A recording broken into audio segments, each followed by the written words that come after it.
en todas las naciones, para que conozcan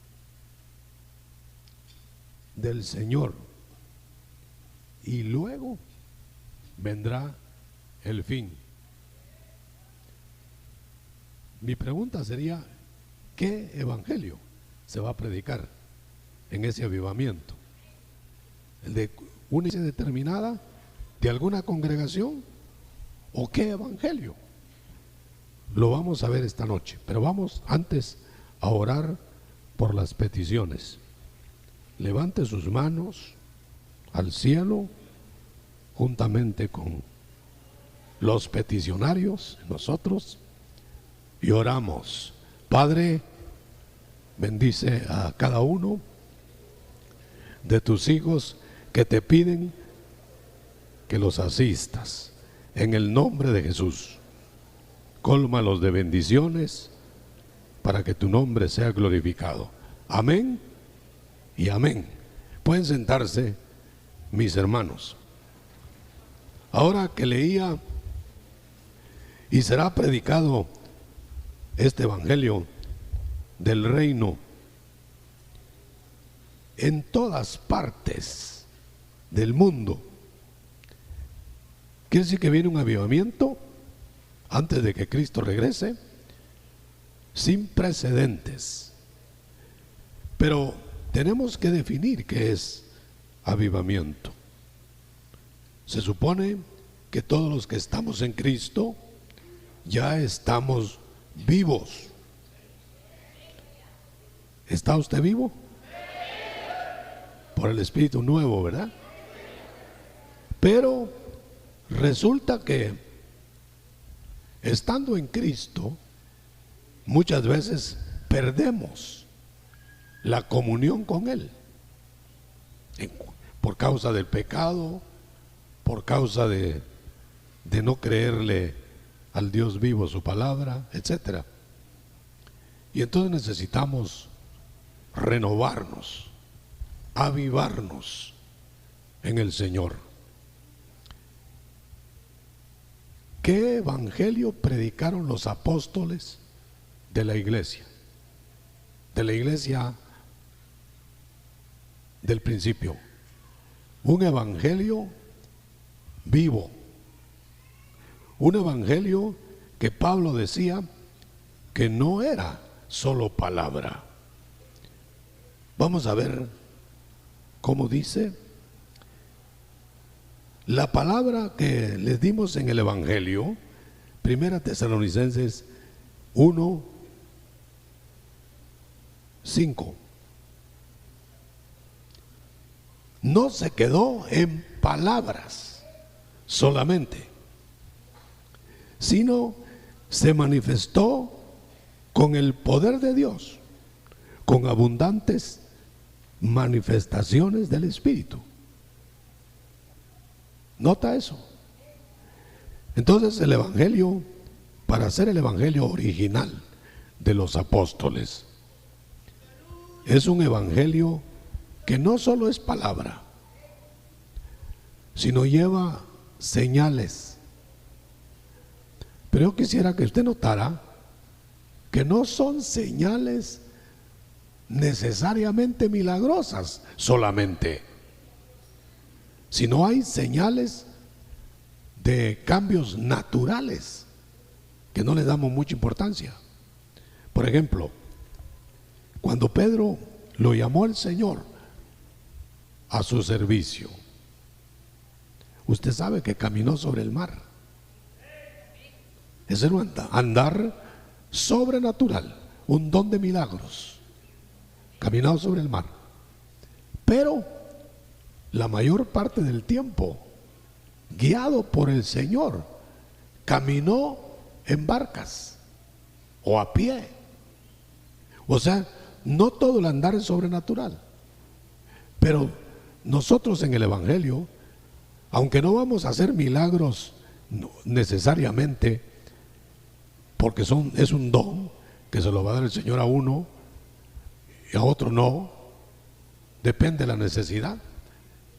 En el evangelio nosotros debemos ver si la palabra es respaldada por sobrenaturalidades, señales. Yo no le digo que necesariamente tiene que ser un muerto que se levante, un paralítico que camine, aunque pueda ser, pero necesariamente tienen que haber cambios al natural en la persona, frutos, conductas nuevas. Generalmente que pensamos en un evangelio de poder, pensamos solo en milagros. No, hay facultades que el Espíritu Santo maneja en las personas convertidas al natural, donde servicio, donde administrar, donde que no sea carismático, donde ayudar. Sí, son dones, facultades que el Espíritu da. Pero cuando nosotros pensamos en un evangelio con poder, pensamos solo en sanidades o milagros. Pero yo le pregunto, cuando usted se convirtió, cuando usted cambió de vida, ¿no fue ese un don especial? Cuando usted empezó a andar agradando a Dios, ¿no fue un don del Espíritu? Sí, como lo es que un paralítico camine, o más grande. Pues no le damos importancia mucha. Bueno, pero de todas maneras el evangelio tiene que ser con señales. Pablo está diciendo, cuando yo les prediqué el evangelio, en esta porción, no les prediqué solo con palabras, sino con demostraciones del Espíritu Santo. ¿Cuáles serán esas demostraciones? Por ejemplo, los dones del Espíritu. El hablar en lenguas extrañas es un don sobrenatural, porque no se aprende eso cuando es legítimo. Es el Espíritu que lo pone. Cuando hay milagros, cuando hay sanidades, es sobrenatural. Pero también cuando hay servicio, es sobrenatural. Cuando el criado de Abraham llegó a traer a Rebeca, cuando la vio llegar al pozo para sacar agua, ya el Señor había puesto en Rebeca que fuera hacendosa con el criado de Abraham. Le había dado una facultad para que ella le sirviera dándole agua a todos sus camellos, 10. Ese no era un don milagroso a la vista del hombre, era un servicio, pero también era de Dios, eso, del Espíritu. ¿Quién le puso eso a Rebeca? Dios. Hasta ella se ha de haber admirado. ¿Y por qué le diría yo a este hombre que le voy a dar de beber a los 10 camellos? Porque Dios se lo había puesto. O sea que Él pone el servicio también, cuando es del Espíritu. Cuando Elías llegó a la viuda de Sarepta, le dijo el Señor, le había dicho: Señor, voy a llevarte a una viuda pobre, y ya le di órdenes para que te alimente. Qué raro, dijo Elías. Ni siquiera tenía el nombre de la viuda, pero la encontró en Sarepta. Y precisamente la encontró comiendo. Iban a comer con el hijo, la viuda. Y entonces, como ya le había dicho Dios a Elías, yo ya le puse que te diera de alimento. La viuda ni siquiera dijo que Dios le había impulsado eso. Entonces Elías la probó y le dijo: mira, mujer, dame de comer. Es que este es el último bocado que tengo. Hay hambre en la tierra. vamos a comer esto con mi hijo y a saber si vamos a tener más. Sí, pero dame a mí primero. Entonces la viuda, como ya tenía la orden del Espíritu de Dios, le dio. O sea que son dones que no son precisamente milagrosos a la vista, pero que alguien te sirva, se derrame delante de ti, te ayude. Si se lo puso el Espíritu, es un don de Dios. O sea que hay dones carismáticos y dones naturales. Eso tienen que presentarse en el Evangelio. Yo sé que usted y yo diríamos, si el Señor nos dijera, ¿qué don quieres? ¿De milagros o de sanidades? ¿Por qué no pedimos de servir? Porque no suena, ¿verdad? Mejor pediríamos que nos sirvan. Bueno, todo esto lo traigo porque este evangelio pleno de carismas y de naturalidades movidas por el Espíritu Santo se va a predicar en todo el mundo antes que venga el siglo venidero, antes que venga el fin. No se va a quedar nadie en la tierra diciendo que no supo de este evangelio. Pero vamos a ver cuál es el orden del evangelio. Ese evangelio que se va a predicar y que ya se está predicando. En primer lugar, entre el mismo capítulo 1 de 1 Tesalonicenses, verso 6, se va a predicar en medio de la oposición del mundo. No va a ser un evangelio fácil.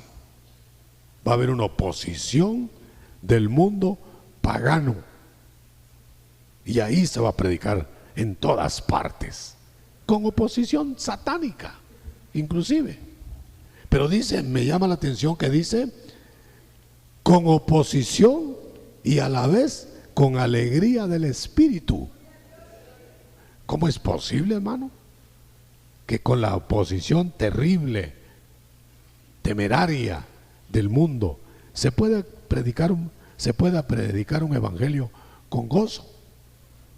Tal vez golpeado, tal vez afrentado, insultado, pero lleno de gozo.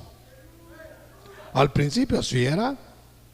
Los apóstoles fueron azotados una vez, y así que los terminaron de azotar por predicar el evangelio. Dice que salieron felices, gozosos, no de la paleada, de ser tenidos por dignos de sufrir por causa del evangelio. Amén.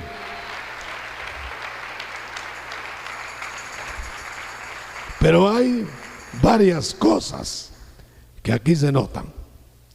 Desde el verso de 1 Tesalonicenses 1, verso 9, dicen los apóstoles, hemos tenido éxito en Tesalónica. Aplica a nosotros o a donde sea el lugar. Hemos tenido éxito porque sabemos cómo se convirtieron. Estoy leyendo el verso completo. Cómo se convirtieron a Dios. O sea que el evangelio pleno, el evangelio apostólico, el original, cambia, convierte a las personas. Entonces, para mí, que es el milagro más grande, cambiar a un hombre de naturaleza vieja en nueva, que esté listo para ser eterno. ¿Le parece poco? A mí me parece que eso es más grande que quitar una parálisis. Amén. Hacerlo que usted o yo vivamos eternamente, es un milagro. No servíamos para nada antes, servíamos de estorbo, éramos destituidos de la gloria. Pero Dios nos eligió para que el Evangelio nos llegara y nos convirtiéramos, porque la conversión también es obra de Dios. Si el Espíritu Santo no trabajara en el pagano que oye el Evangelio, no vendría a Cristo. Si mi Padre no lo trae, dijo Cristo, a mí no viene. Así que cuando estás tú nervioso ahí oyendo la palabra y con deseos de recibirla, es el Padre por el Espíritu que te está invitando. Amén. Ahora, yo quiero que usted se fije bien qué cosas van a pasar predicando este Evangelio antes de que Cristo regrese. Primero, conversión. O si usted quiere, primero arrepentimiento. ¿Qué es el arrepentimiento? Un deseo de cambio. Pero uno no lo puede hacer por uno mismo. Entonces viene la palabra y le dice, pues solo por fe cree en Cristo. Y viene uno y cree. Todo eso es obra del Espíritu, no del predicador. A veces el predicador se queda asustado porque venga alguien a recibir a Cristo. Y a veces cree él que tiene a saber qué atractivo el predicador. No, como le sucedió a uno que aceptó en una iglesia chica, estaba el predicador gritando su mensaje. Y una persona desde allá atrás entró corriendo y se rindió. El predicador dijo, ¿qué sería lo que le impactó? Y solo esperó que se calmara y le dijo después del culto, ¿qué fue lo que lo hizo a usted? ¿Qué palabra que yo le di lo trajo a Cristo? Y le dijo, yo no oí nada de lo que usted dijo. Ahora, oiga, yo iba por la calle y algo me metió. Y cuando yo sentí corriendo, estaba ahí hincado, le dijo. Yo no oí ningún mensaje. Algo me empujó porque necesito cambiar. Trabajo del Espíritu.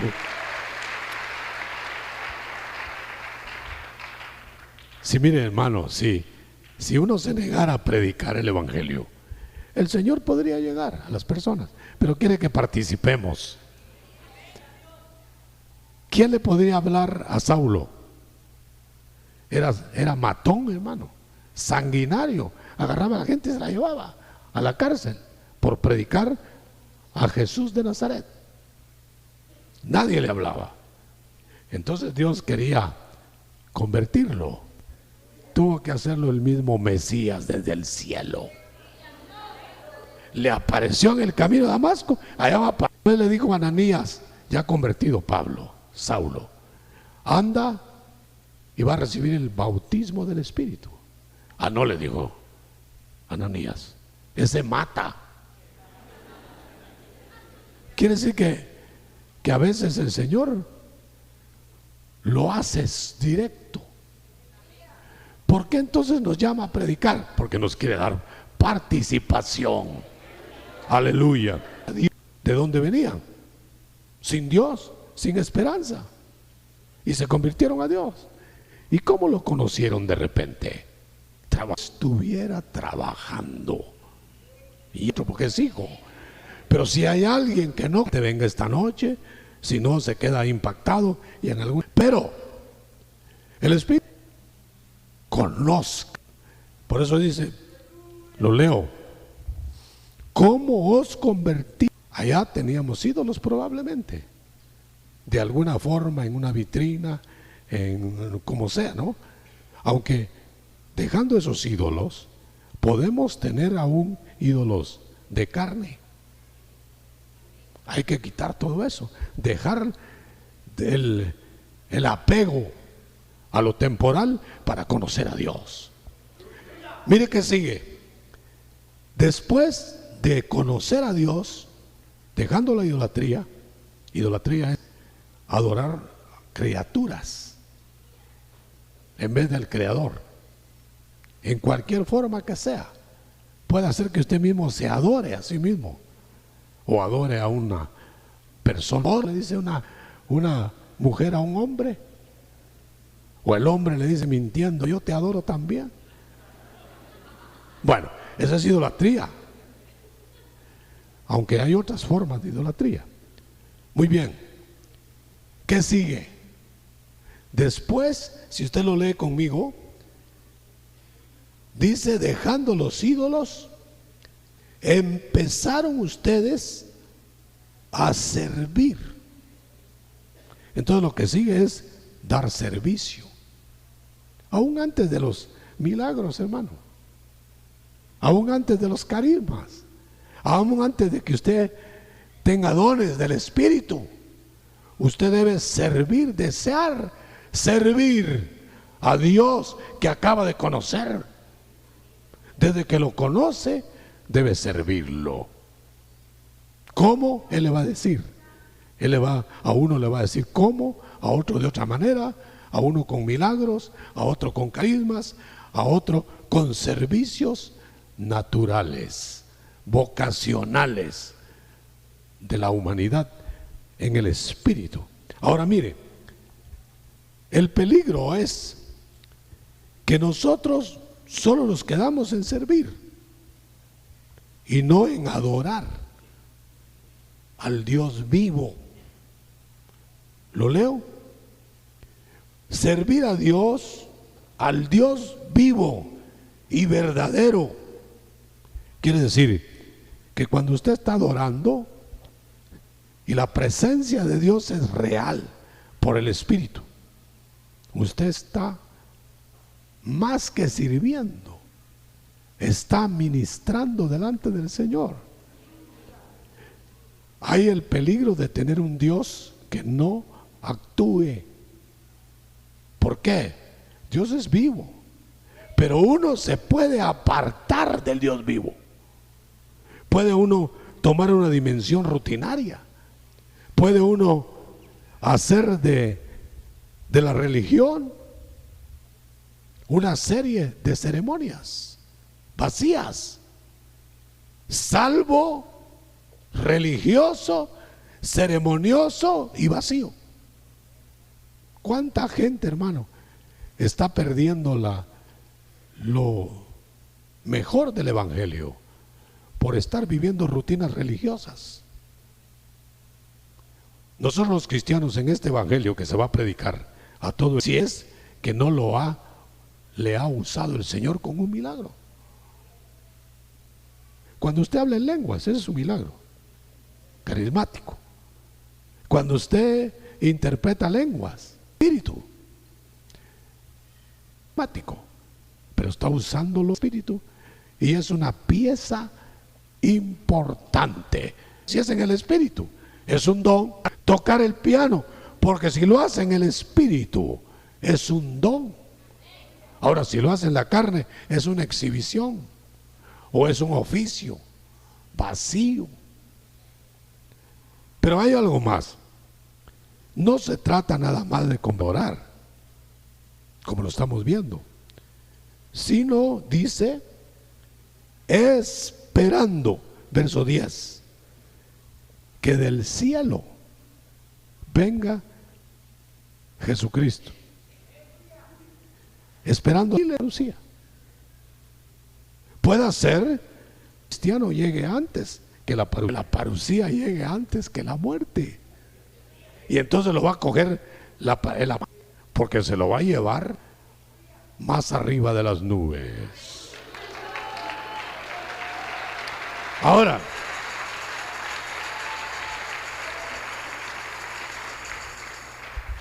¿qué está usted esperando? ¿La muerte nada más? ¿La aparición del Señor? ¿O la gran tribulación?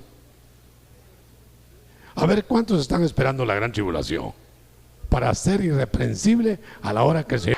Porque pone el Señor aquí, estemos esperando a su Hijo de la ira. Adora, sirve al Dios vivo, deja los ídolos, va detrás de la adoración en el Espíritu.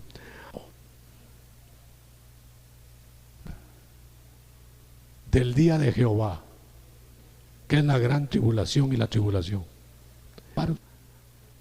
O los paganos al Evangelio. Así lo dice la Escritura. Pero los que le esperamos, los que anhelamos, los que queremos verlo venir por nosotros y nos consagramos, seremos arrebatados. Ahora, ¿cómo se consagra una persona? Dándose al Espíritu, andando en el Espíritu. Pero si alguien alcanzó el pecado, todavía tenemos que recurrirnos con el Señor para que cuando venga, porque nadie es impecable, y entonces nos levanta. Y le advierto una cosa: no importa si el creyente fiel muere 5 minutos antes que el Señor venga, o un día antes, lo va a resucitar, porque se lo tiene que llevar juntamente con los que estén vivos fieles, y transformados los vivos fieles y los muertos resucitados, subiremos para estar con el Señor para siempre. Amén.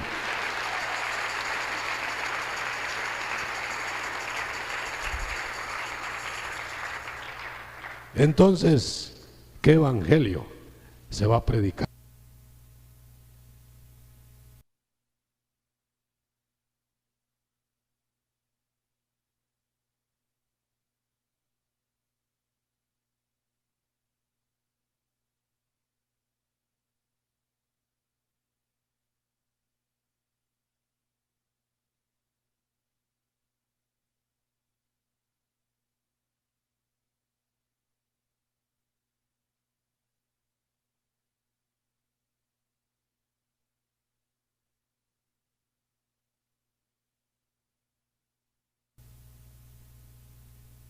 Aseguran a usted que el evangelio verdadero ya no tiene señales, sea milagrosas o de alguna notoriedad evidente.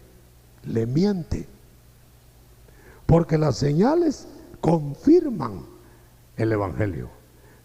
Le voy a decir qué pasó con Cristo. Cristo vino, ¿qué verdades predicó? ¿Quién las predicará alguna vez mejor que él? Nadie. Sin embargo, esas verdades las confirmó con las señales que seguían a la palabra. Esa es la fórmula del evangelio. No se asuste usted de que haya quienes deformen el evangelio, diciendo que el evangelio solo es... No, el evangelio, además de ser palabra, sanidades, usted puede esperar lo que sea, sobrenatural o natural, por obra del Espíritu. Lo más grande que usted puede alcanzar ahora es a oír la palabra en remas del Espíritu, porque esa palabra no regresa vacía, lo cambia, lo deja inquieto hasta que la recibe, hermano. Voy a leer entonces, les quiero decir, dice Pablo, estoy leyendo una versión tal vez un poco diferente: no se quedó en palabras solamente, sino en manifestaciones del poder de Dios por medio del Espíritu en obras abundantes. Y habla de su propia conducta. Dice, ustedes saben cómo nos comportamos entre ustedes. No estaba solo mostrando señales milagrosas, sino una conducta nueva, recta. Usted sabe, hermano, que los carismas, las sobrenaturalidades del Espíritu, no necesariamente son sinónimo de santidad en la persona. ¿Cómo lo pudiéramos explicar? Hay personas que los usa el Señor, que los usa con sobrenaturalidades y no tienen una conducta agradable a Dios todo el tiempo. La iglesia que Pablo normalizó en el Espíritu, una vida espiritual de fondo. Alguien me dijo, soy una burra para hablar a un profeta como Balaam. Y la burra no necesariamente fue convertida, ¿no? Pero demanda a la persona que no esté en santidad para que los frutos acompañen a los carismas. Yo siempre recuerdo que una persona, mire cómo es eso. No quiero decir con esto que no importa cómo viva, Dios se lo va a demandar. Estaban en una vigilia en Puerto Rico, necesitaban algunos fondos especiales y se los pidieron al Señor. Toda la noche, unos se durmieron, otros roncaron, otros solo se desvelaron y no recibieron nada, aparentemente. Entonces iban saliendo del local hacia la calle y encontraron a un borracho que dice que se les quedó mirando y como que empezó a contestarles como que había sido cristiano o era cristiano, pero en el vicio ahora. Lo tomó el Señor y lo usó, dándole la respuesta a todo lo que habían esperado en la noche. Y el borrachito siguió borracho y se fue. ¿Cómo interpreta usted eso? ¿Podrá Dios usar a cualquier pecado si Él es el dueño de todo? Con que usa espíritus malos para que tu obra de Él, de Dios, cuaje en las personas. Usó un espíritu malo para reprender a Saúl. Mire este otro caso. Un hermano estaba con una necesidad en una casa de aquí de Guatemala. Esto ya no es de Puerto Rico. Y estaba derramando su corazón. Tenía una necesidad urgente. Y él acostumbraba pedirle al Señor con este evangelio que estamos diciendo. Otro día tenía que cumplir con ese compromiso. Amaneció él orando. Y allá por la madrugada tocaron la puerta. Por poco se la botan, hermano. Porque él no quería abrir. ¿Quién abre ahora la puerta en la madrugada? Pero al fin, ¿quién? Ábrame, le dijo alguien por ahí, al otro lado. Él sintió que había que abrir. Abrió y estaba un borracho, otro borracho.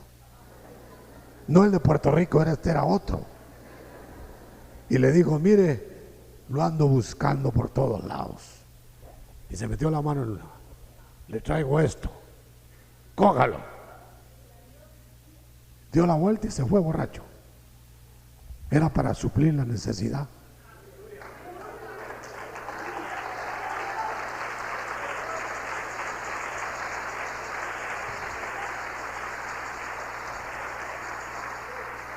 Yo no le estoy contando anécdotas para llenar el tiempo.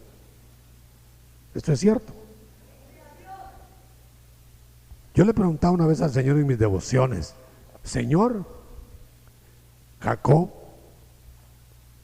tú lo seguiste para bendecirlo. para que dejara de ser malo, me dijo, porque fuera bueno. Entonces el Señor anda de todos nosotros que somos malos,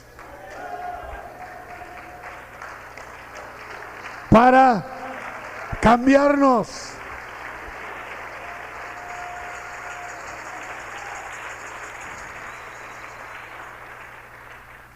El Señor en el avivamiento que viene va a usar a miles de personas, gente sencilla, gente iletrada, gente que se acaba de convertir, gente inclusive que ni siquiera se ha consagrado, o puede ser que ni se haya convertido, y los va a usar para poner señales.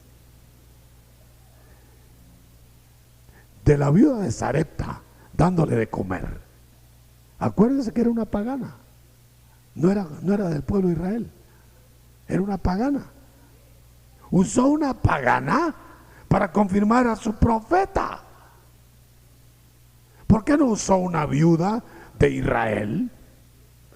El Señor lo explica después, dice, muchas viudas había en Israel, pero incrédulas, y yo usé a la viuda de Sarepta para darle alimento a mi profeta, como reclamándole, ¿por qué no hay alguien a creerme?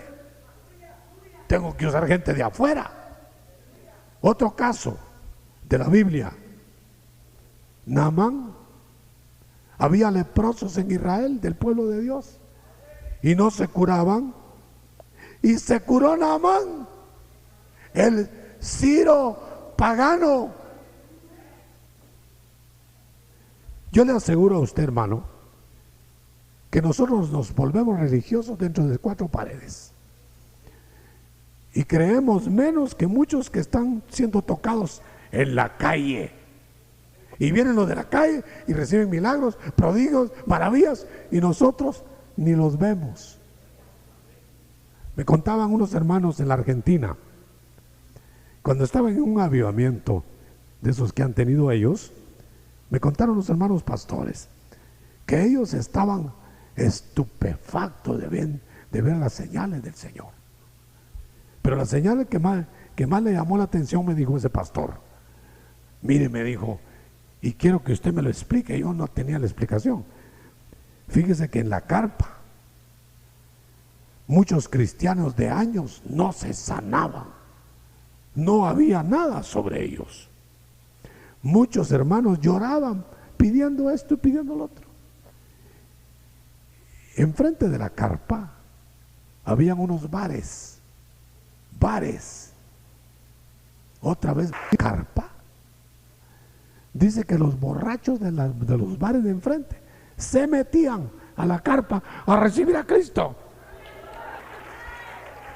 Algunos hasta se caían del banco donde estaban tomando, del impacto del poder de Dios. Y los de adentro de la carpa, fríos. Por eso me gusta mucho cuando aquella Sirofenisa, que es pagana, no era ni siquiera hebrea, supo que el Señor andaba por ahí, le salió al encuentro y se le olvidó que era pagana, se le olvidó que no era del pueblo de Dios, y le dijo, Señor, aquí me haces lo que yo te voy a pedir. Mi hija está endemoniada, le dijo. El Señor se le quedó mirando.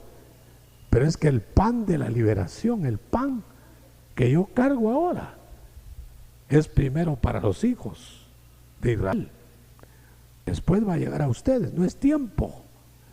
No, le dijo, mi necesidad es hoy, no mañana. Tú me vas a dar algo porque yo sé que tú puedes.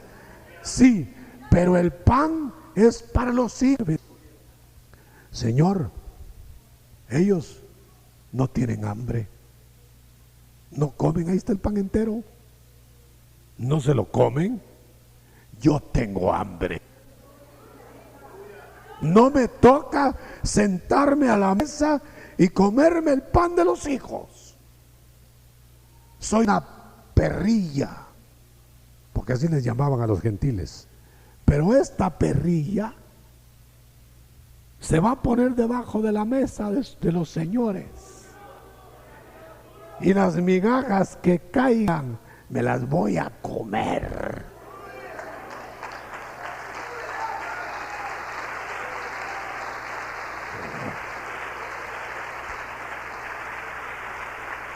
Se volvió el Señor hacia sus discípulos. Les digo, está.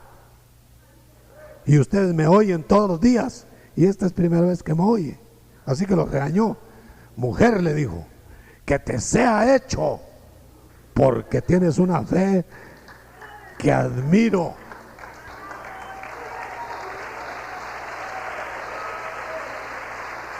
Bueno,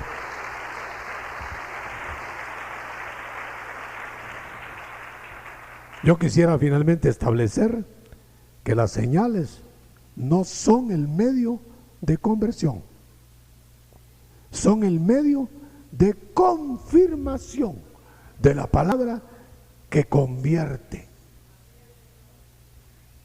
Puede ser que alguien haya venido por un milagro al Señor, pero lo va a convertir la palabra que el Señor le va a poner. Sin embargo, hermano, las señales confirman la palabra. Si no, el Señor no tenía por qué traer señales. Traía la palabra. Si solo fuera la palabra, solo la palabra. Si quieren la cogen y si no, me la devuelven y ya está. No, les digo, si no creen a mis palabras, van a creer a mis obras. Y empezó a hacer señales. Y muchos creyeron, dice. Yo no sé si está más proclive a creer por señales o por la palabra. De todos modos tiene que llegar a la palabra. Pero mire, hermano, las señales seguirán a la palabra. Así que usted aflíjase mucho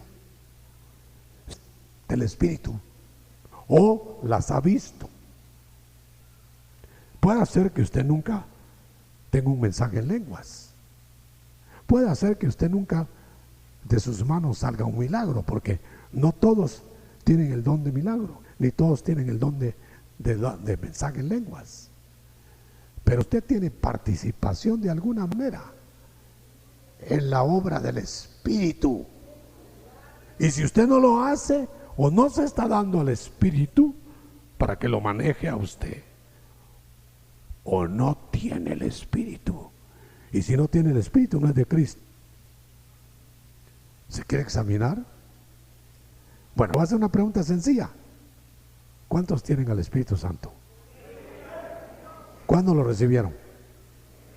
¿Ah? ¿Cuándo? Cuando creímos. Como que el Señor había estado ahí. ¿Crees en mi hijo? Sí, Señor. Como le dijo aquel ciego, ¿verdad? ¿Crees? ¿Quién es el Señor para que yo crea? Yo, el que te dio la vista. Ah, creo, le dijo. Entonces entró el Señor. Vaya, él, porque tú le creíste. Pero le dice al Espíritu Santo, entra Espíritu Santo, porque ahora este vaso es mío. Ya lo limpié con mi sangre. Ahora confírmame todo lo que mi palabra le ofrece. Y en la medida que creamos a la voz del Espíritu,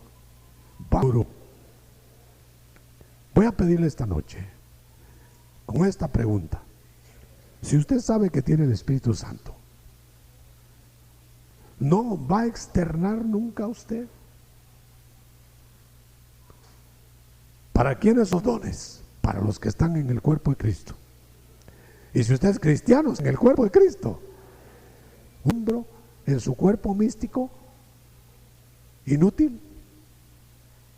Si lo tiene ahí a usted porque lo quiere utilizar, grave, en un hospital. Pero un hermano muy orgulloso, acababa de venir del mundo, todavía no había botado esa cáscara, y lo llevan a ver al hospital personalidades cristianas, que sigan mejor, acompañe, etcétera. En eso llegó un hombre sencillo. Eso porque él me lo contó en la cabeza. De Caites, no muy bien vestido, Creo que no se había peinado, ¿sabe cuántos días? Y le dijo, mira, yo ven. Le dijo, orá, pero rápido, entra rápido, ¿no? Estaban llegando sus amistades. Entró la persona esta, le puso las manos. Señor, como me dijiste que viniera, yo le pongo las manos. Y quedé sano. Y salió corriendo, como le dijeron que se apurara, salió corriendo. Y aquel hombre que estaba ahí, en esa cama, sintió su sanidad.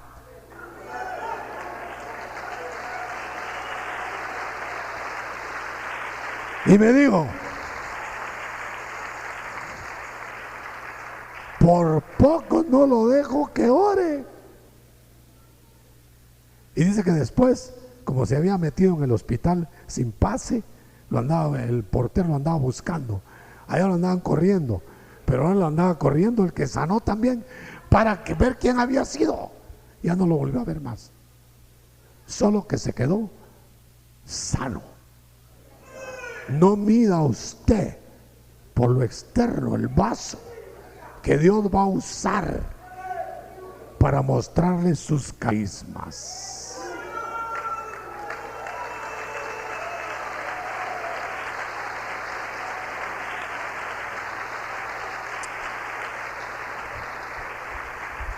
Saulo era muy orgulloso. Después, cuando se volvió Pablo, era muy humilde. Pero Saulo de Tarso era orgulloso.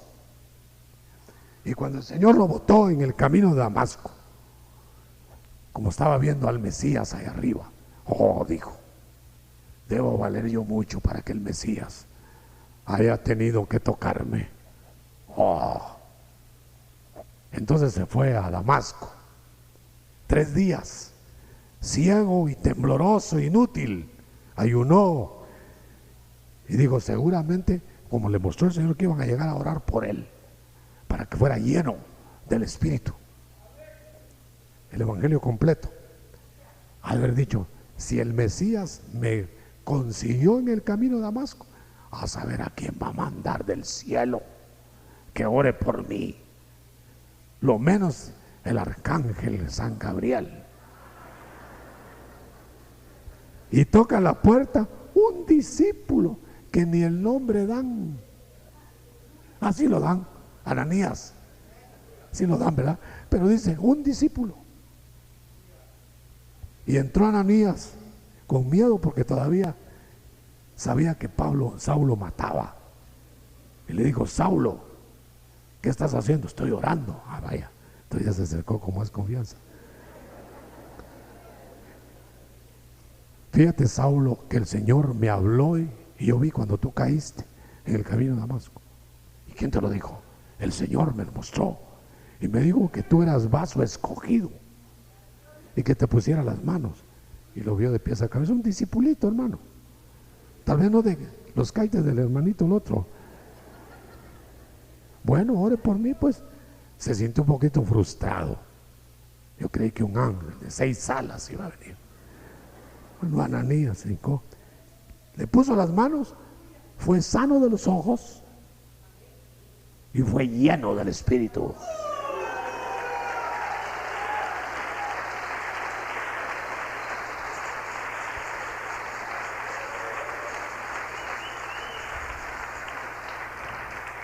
Yo quiero repasar. ¿Ya te convertiste? Diga amén y levante su mano. ¿Se convirtió? ¿Ya usted ha conocido los dones del Espíritu? ¿Los ha ejercitado? ¿Más de alguno? ¿De veras? Levanten la mano los que han ejercitado dones. Caramba.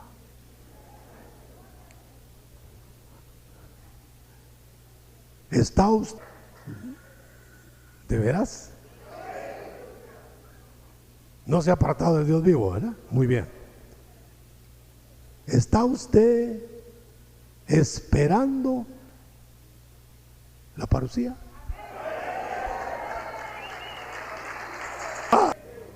o descuidado? ¿Preparado? Entonces, aunque se muera, lo va a levantar el Señor.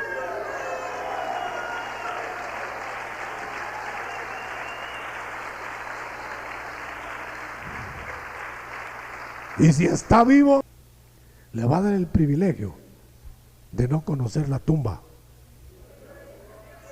Y lo levanta para que nosotros ministremos ya inmortales o ya exaltados sobrenaturalmente, para que este evangelio sea predicado en todo el mundo, porque no puede venir el fin del mundo antes que el evangelio sea predicado a todas las naciones. Lo leímos, ¿verdad? Y será predicado este evangelio del reino a todo el mundo. Y usted es parte de ese avivamiento. Vamos a ministrar. ¿Quiere usted participar?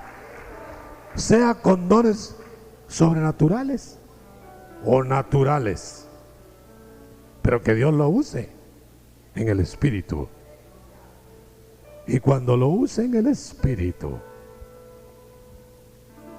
estará cumpliendo la misión para la cual ha sido llamado, elegido entre millones.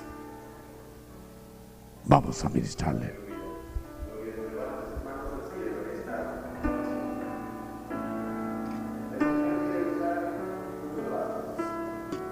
Él no tiene preferencia, Él no tiene sino que la gracia para cada uno.